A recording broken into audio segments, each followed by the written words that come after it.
அந்த ரகுராம் குடும்பத்தினாலதான் நமக்கு இந்த நிலைமையே. இன்னைக்கு அவன் உயிர் போகணும். அவன் குடும்பம் மட்டும் இல்ல, இந்த ஊரே கதறணும்.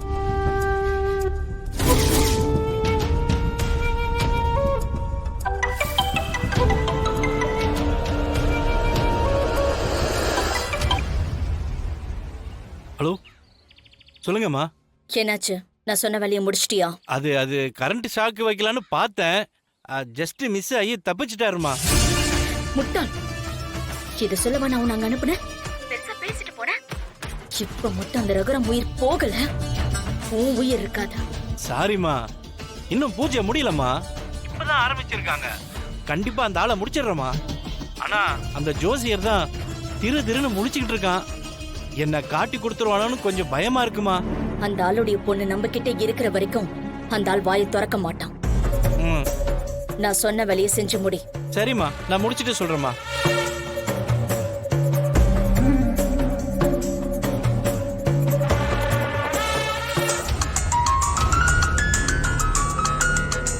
டேய், மேடம் தான் கால் பண்றாங்க. சொல்லுங்க மேடம். அந்த பூசாரி பொண்ணு சேஃபா தானே இருக்கான்? ஆமா மேடம், கட்டி போட்டு தான் வச்சிருக்கோம். அவன் என்கிட்ட இருக்கிற வரைக்கும் தான் நான் நினைச்ச விஷயத்த செய்ய முடியும். அஜாக்கிரதையா இருந்து அந்த பொண்ணை தப்பிக்க விட்டுறாதீங்க. அப்புறம் நான் உங்க எல்லாரையும் கொன்னுடுவேன். மேடம், அதெல்லாம் பயப்படாதீங்க மேடம். சின்ன பொண்ணு இவ, எங்களை மீறி எப்படி தப்பிக்க முடியும்? நாங்க பாத்துக்கிறோம் மேடம். ஜாக்கிரதை.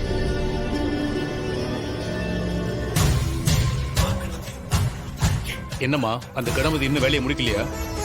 ஏதோ காரணம் சொல்லிக்கிட்டு இருக்கான். சரி விடுமா, இன்னும் டைம் இருக்கு. கண்டிப்பா அந்த ரகுராம முடிச்சிருவான்.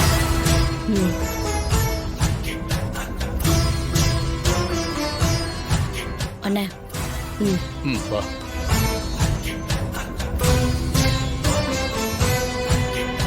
பஞ்சாயத்துல வச்சு அவங்க சைன் பண்ண டாக்குமெண்ட் தான் இது. இந்த கார்த்திக் தான் தப்பு பண்ணிருக்கான் சார். நீங்க எந்த கோர்ட்ல வந்து சொல்ல சொன்னாலும் நாங்க சொல்றோம் சார். ஆமா சார், கோர்ட்ல வந்து நாங்க சொல்றோம் சார். போதும், கட் பண்ணிக்கோங்க.